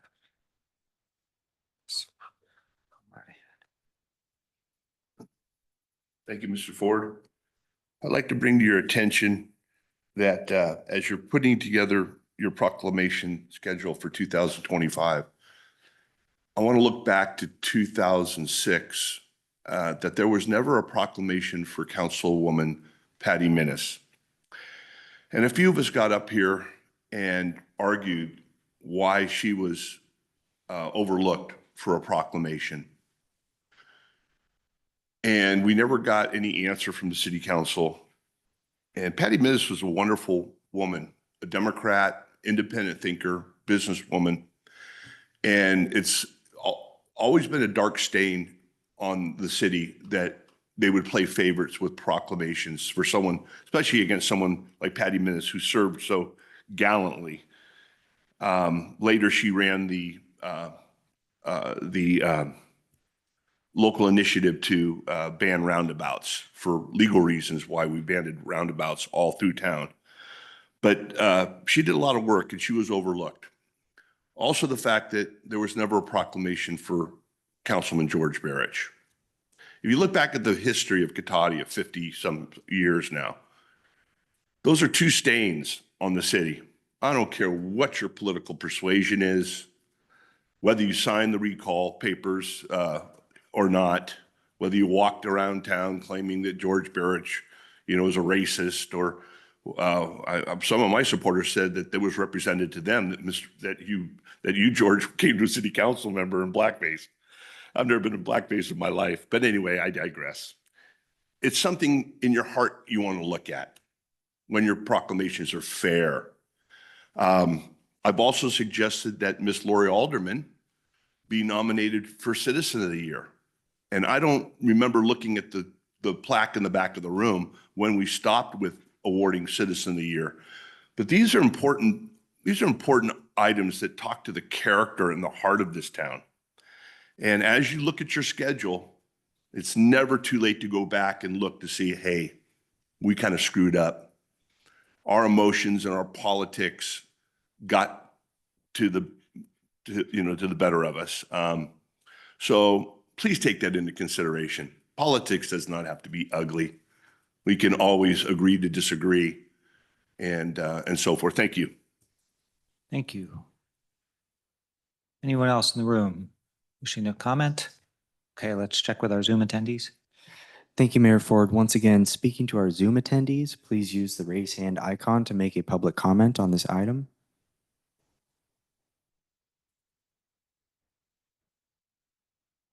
Seeing no hands, that will end public comment, Mayor Ford. Okay, back to the council for some discussion.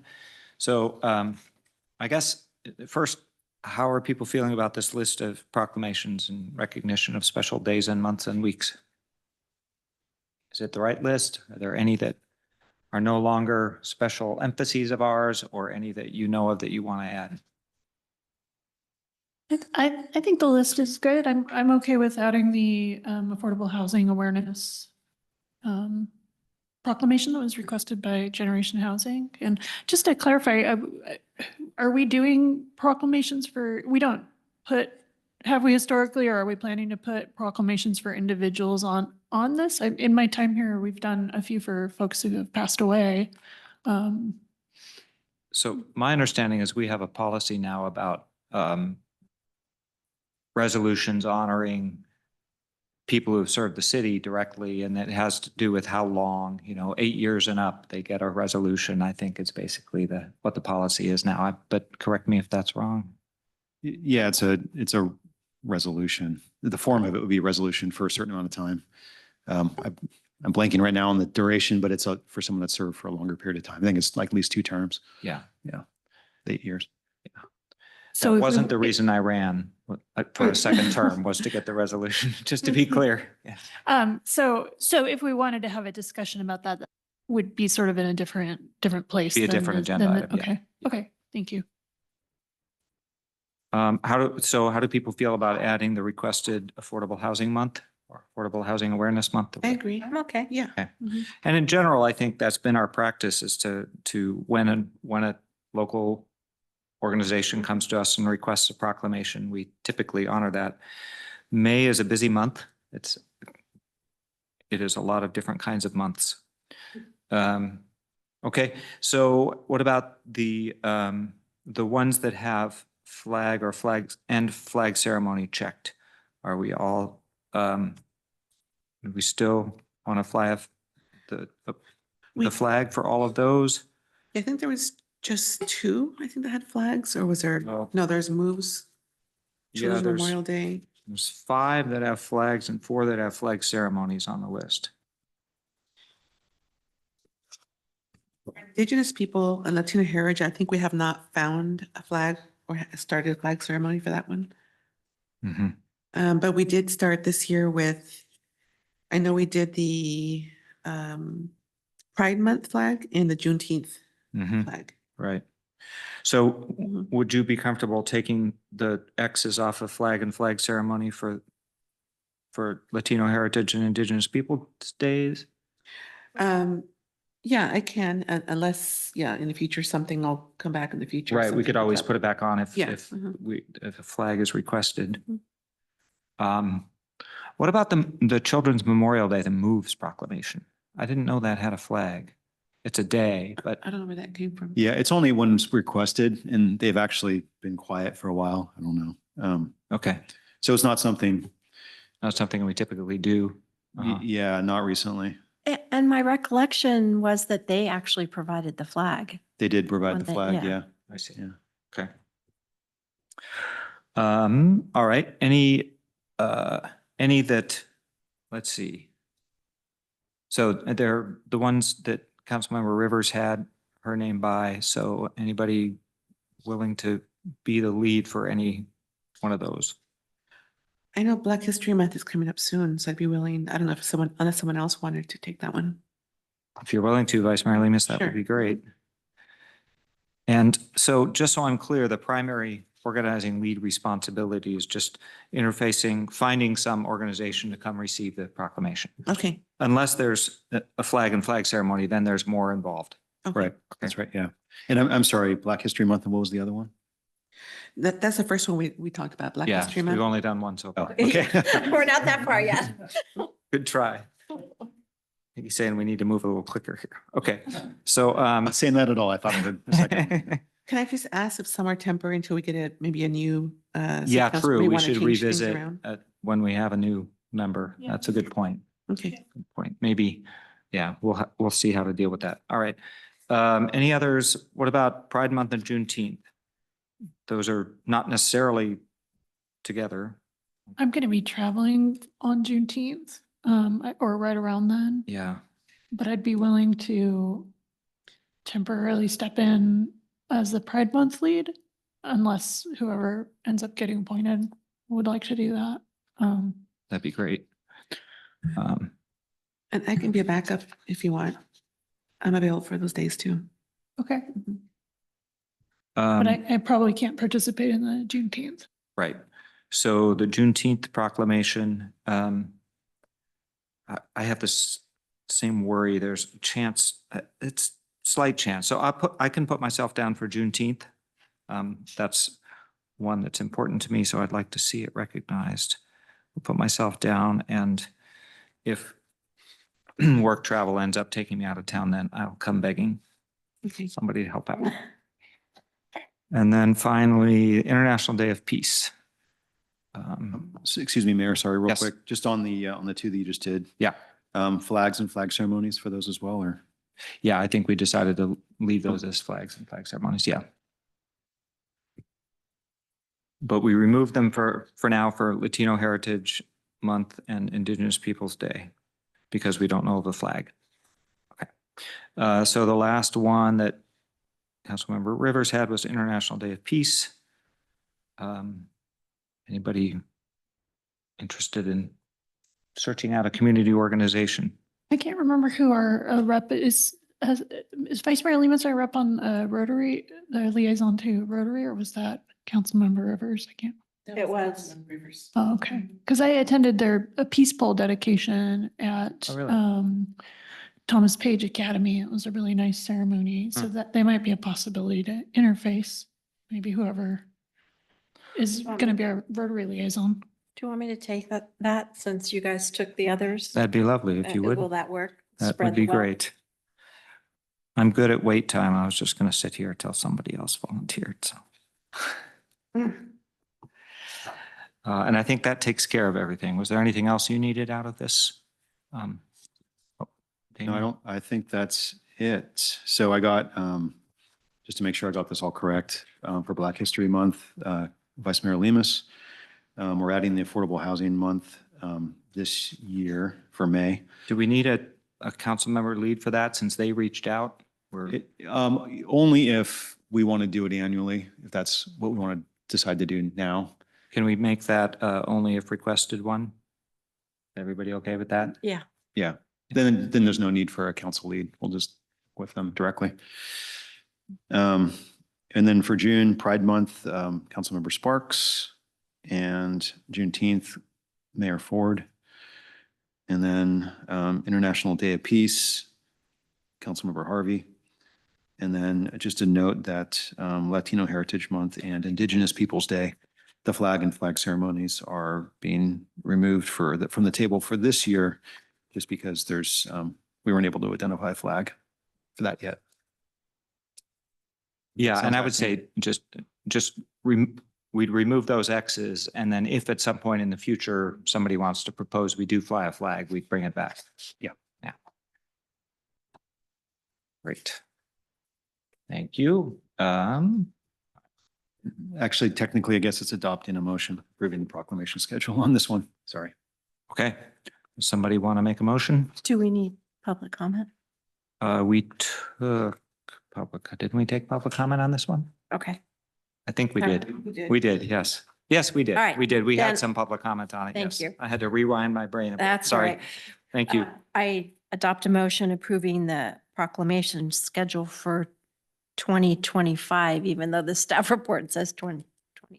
4 with the changes that we just discussed. Is there a second? I'll second. Okay, all those in favor say aye. Aye. Any opposed? Carries unanimously. And we'll move on to item 12, the city manager's report. Okay, thank you, Mayor. So I think you all know that SCTA, the former Measure M, is sunsetting, and they're moving on to the new measure, which has been called Go Sonoma. Our sidewalk gap closure project is the first project sort of out of the gate for that new funding source. And staff presented to the Go Sonoma Citizens Advisory Committee I think it was last week, but it was well received by the committee, which asked lots of questions about the pathway material and parking, public process. And the project's nearly complete with final sections of the pathway waiting for warmer weather to finish up some of the topping. DG, and also an electric meter over by Vets Park still needs to be set, but otherwise basically done. The contractor has broken ground for the Putnam Park project, and excess soil is being removed and rough grading has started, and they're doing surveying now for all the different utilities, pathways, perimeters, and so forth. So that's well underway.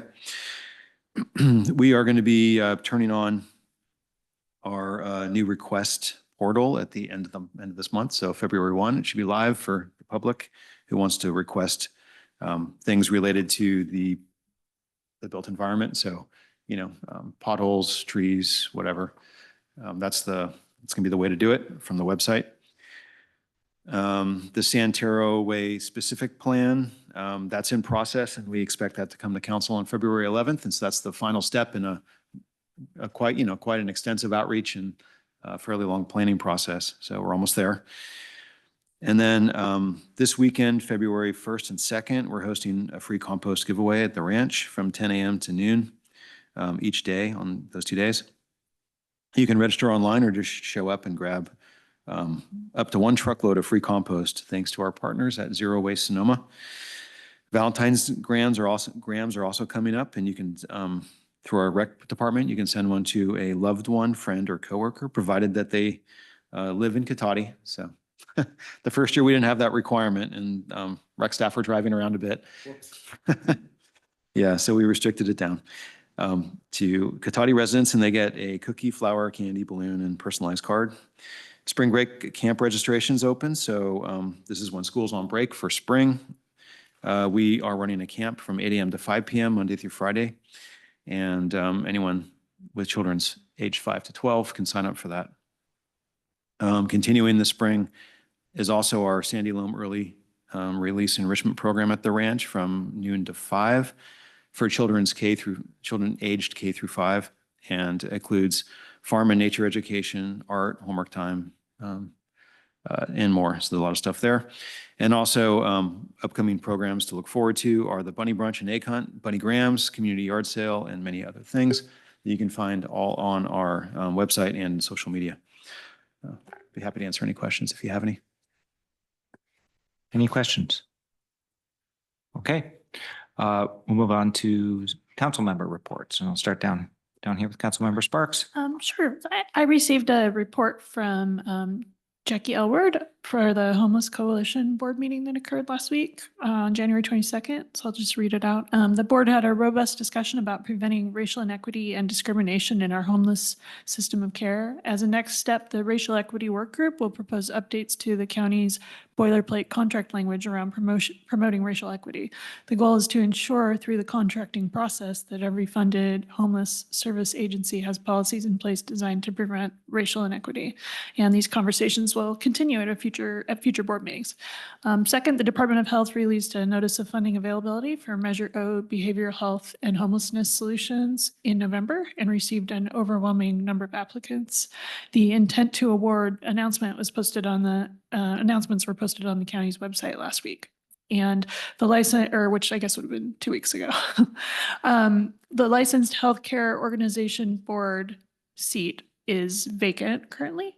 The board directed county staff to reach out to healthcare organizations in the coming weeks, and the board is appointment in the February meeting. Thank you. Councilmember Harvey. Okay, on January 15th, I attended the Marin Sonoma Mosquito and Vector Control District, and it was really, the meeting was a lot about the changing of the board. And that's what they do at their January meeting. And so the new board directors were identified, and I was put on as the secretary. So I am now the secretary on that, and they're also working on some cybersecurity software. So we gave permission to the executive director to sign contracts on that. Then on the 16th, I attended the Zero Waste Sonoma Board of Directors meeting, and we did proclamations for gold resolutions for the members that were not returning. We actually lost quite a few members on there, so we did resolutions for them. And then the other item on there of note was the work plan. So we looked at the first stab at a work plan for 2025. And then also on the 16th, we had the Santa Rosa Plain GSA meeting, and we got a report on the plan and where we were at. And there were a bunch of contract things that had to be looked at. And we made appointments to a couple of the seats on the advisory group, and we got a great set of folks that were interested in, and were able to choose from those. So the board is now full again, which is great, because we have a very active advisory board. And last but not least, I was in Sacramento the other day with the vice mayor, and I was on the public safety policy committee, and it was a really interesting meeting. They kind of went a little sideways, if you will, because the 2025 priorities, they were not happy with the wording of those priorities, and they wanted to see public safety, those words, public safety, on there. So they preferred the goal that was there from last year. And it was very unusual, and they had multiple members of Cal Cities come in. And so ultimately what ended up happening was an action to bring to the board to be able to put the goal from last year back on. So the board will decide. It's interesting because from what was said, that it was sort of like how we did our strategic planning, where everybody gets a vote. And so those were the ones that rose to the top, and they only allowed 4. So we put forward a 5th, but we'll see what happens with that. And we had a really, really interesting discussion on the implementation of Props 36. And there were things that I guess a lot of folks were not aware of, and how that's shaking out, because with the 2 prior convictions to get to the felony and that threshold, what they're finding is that even though some individuals have been arrested hundreds of times for the same crime over and over again, the way the law was written, it has to be 2 prior convictions. And because so many DAs had not prosecuted any of these, they're like starting from ground one. And that was kind of eye-opening to some folks. So what one of the, I think was down in Riverside County, they're actually writing on the top of their arrests, Prop 36 arrests, so that it gets the attention, so that they can do a lot more, actual get the convictions, so that they can move forward on that. So that was a pretty interesting discussion. And that's all I have. Thank you. Vice Mayor Lemus. Okay, thank you. So January 15th, I presented to the Southern Democratic Club. I gave them a Katati update and some other information to the membership. On the 16th, I met with Lise Hempel from the Petaluma People Services Center regarding senior services for Katati. So I wrote a lot of notes on that discussion. I think she's coming in February maybe to present to the City Council. I did, on the 21st of January, I went to La Luz in Sonoma for like a chat with the new supervisor, Rebecca Hermosillo. A lot of discussion, it was a Luciana event, was around immigration and what's happening right now. So there was a lot of concern from immigration nonprofits that they're being targeted right now. So there's, anyway, there's a lot going on in that area. January 22nd to the 24th, I went to the Cal Cities Conference in Sacramento, and I really want to commend the staff. I want to thank the staff on how well you're doing with the budget and with everything. Because when you hear other cities, I feel like our staff is doing a great job. I feel really like I pop up my collar a little bit because our staff is doing such a great job now when I hear other cities there. So I appreciate that. So also at the conference was stretched that the budget was finalized before the recent wildfires. So there's a lot more to see. So we don't really know the implications of that yet. We met with Senator Chris Cabaldon and his staff, and Councilmember Harvey was able to join as well. We had a really good meeting with them. We had effective city council and city manager relationships, land use training that we attended. And then I also attended the Revenue and Taxation Policy Committee, which is a committee I'm on this year. Our focus this year, the priorities are sales use tax, economic development and attracting new business, and gas tax and EVs. So this was based on a survey results that was done on Cal Cities. Some of the bills that we're looking at are sales and use tax, exemptions, tax credits, property tax credit, tax relief, wildfire recovery, budget reforms, sales and use tax allocations, and short-term rentals. We had discussions on tax trends. We received an economic forecast and a presentation on economic development, trends and tools.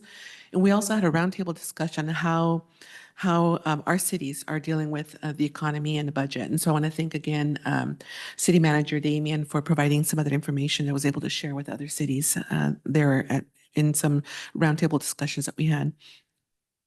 There's a program that's available. Right now, they're not including the counties and cities, but we're wondering why not. It's a Jobs First program. And we do have a convener, which is Amber Twitchell, and the On the Move program, which is representing Sonoma and Napa. So they're in the implementation stage, and there's a lot of monies in that. So I think there's a question about why aren't counties and cities also involved in that, and how that's going to roll out to us. So it's called Jobs First. And there's $600 million for community resilience for different sections of the state, but it's not including the cities and the counties. So hopefully we get some more information on that. There was discussion on EIFDs, and that there's 30 formed already around. All the policy committees gave brief presentations to the entire body at Cal Cities on the final day. And one of the issues that was of concern was the loss of local control, and the housing statewide was also a concern. And what was brought up was asking Cal Cities, how can we kind of work with HCD so that we can have more tailored housing elements? Because there's a lot of, and there was someone named Rocky Rhodes. I know it's kind of a different name. Rocky Rhodes, he was at the Policy and Revenue and Taxation. He's on that committee that works on the RENA standards for all the cities and counties. So I'm glad that he was there. He's also part of the Cal Cities as well. So anyway, it was a really good conference, and glad to be able to share what we're doing here and learn that we're in a really good position here. Thank you. Thank you. Thank you both for attending that conference. I was unable to go this year. My only report is I'm beginning to have brief meetings as mayor with, like today I met briefly with Congressman Thompson, and on Friday I'll meet with Supervisor Rabbit. And I think it's just their habit to meet with new mayors. It's a tricky time to talk with Congressman Thompson, so not the time when you can, but we went over Cotati, some of what our current opportunities and challenges are. It's a good discussion. So that's my only report. And we'll move on to public comment on non-action agenda items. Start in the room here. Yes, go ahead. Thank you. Regarding my speaker card that I gave tonight, please retain that speaker card. I'll be requesting a copy of that through a public records request. And for future agendized matters, I would like you to take a look at, pardon me. I would like you to look at possibly repealing the downtown specific plan. Let me explain why. I voted against the downtown specific plan when it came up. It was City Manager Diane Thompson who answered my question from the Diaz, how are we going to pay for this? And she says, George, all this is going to come from state and federal grant money. I was a little taken back, and it looks like in the last 15 years, we got $1.1 million from the Obama administration for the intersection down at Pete's Coffee there. At that rate, with the rate of inflation, it's going to take us 1,000 years to come up with the money to build out the downtown specific plan. At an original cost estimate of $73 million, adjusted for inflation, it's about $106 million today. So we're not going to get there. I would like to see us agendize the matter of maybe looking at going back to the La Plaza plan, because this has all been a hoax, just like I predicted it was going to be. I would also like to see you agendize emergency preparedness. Now, after the 2017 wildfires and Paradise fires and the Los Angeles county fires, it's no surprise that we are behind the 8 ball on emergency preparedness. I spoke with the Rancho Adobe about it. They're going to agendize it. But we need to look at this. It was over 20 years ago in these chambers, we had our last workshop on emergency preparedness with Police Chief Robert Stewart, Planning Director Dennis Dortch, members of the County Emergency Office of Emergency, Rancho Adobe. It was a wonderful workshop, but it's been over 20 years. People don't know what to do. They don't know how to evacuate, how to store products for their own home and so forth to help themselves and their neighbors, and probably help City Hall too, because the last time I checked, the only thing we had here at City Hall were 10 cases of water in a broom closet over in the police station for emergency preparedness. We have to do more. For the sake of you, we need to keep our city moving in an event of a large disaster or an earthquake. So I'd like to see you agendize that. The other issue I brought up before is I'd like to see you agendize this increasing number of private memorials on public property. With all feelings for the family who are suffering, these memorials are being built, but they're not ever going away. They present a hazard to the public and children. We got to find a way we can bring these families in here, find out what we can do on public property to erect some little memorial or place at City Hall in memory of their lost ones. But on the city streets with candles and glass is not right. And since I put the city on notice, the last thing I want to see is the city being held liable for these injuries, right? So we got to figure out how we do that. And then Thank you. Your time has expired. okay, thank you. And then we had a meeting. Thank you, sir. That's the end of your time. Like 20 years ago for the Brown Act. We need to have a Brown Act workshop again too. Thank you.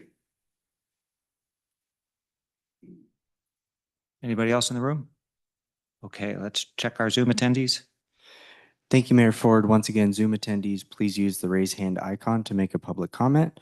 The first hand is from Lori. You have the floor. Hi, my first comment is on Damien's report. The sidewalk gap the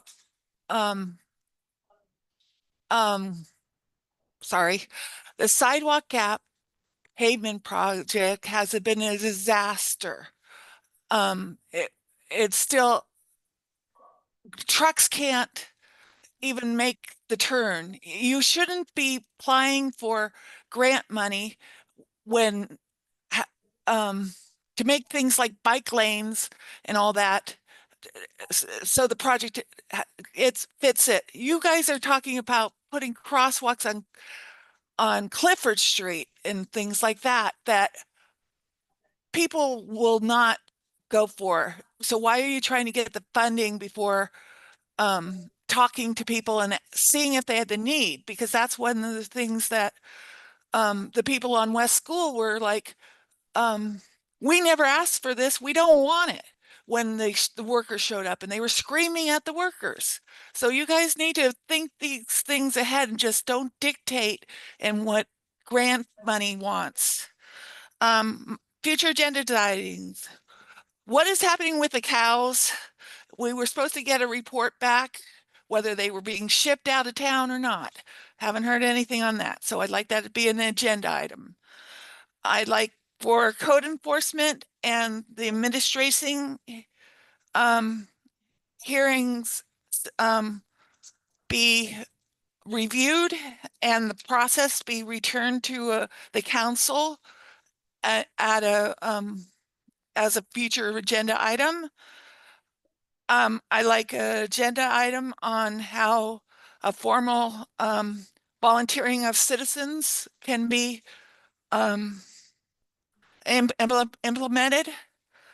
I would like a future agenda item on emergency preparedness and also trees.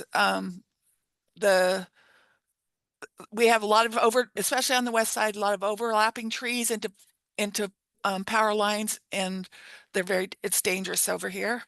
And weed abatement, I'd like to have more clarification and know how many weed abatement orders have been out and all that, when every year, and the hearings. And lastly, I'm harping on this one, senior services, there are none. So I'd like that on the future agenda. Thank you. Thank you. Seeing no further hands, Mayor Ford, that will end public comment. All right, thank you. And can you review the information received after the agenda was posted? Yes, there were several items received. There was the email from the Sonoma County Mayors and Council Members Association clerk regarding the SCTA appointees. There were 2 public comments received. There were the minor updates to the staff report for the Lighting and Landscape Assessment District and the resolution for that item as well.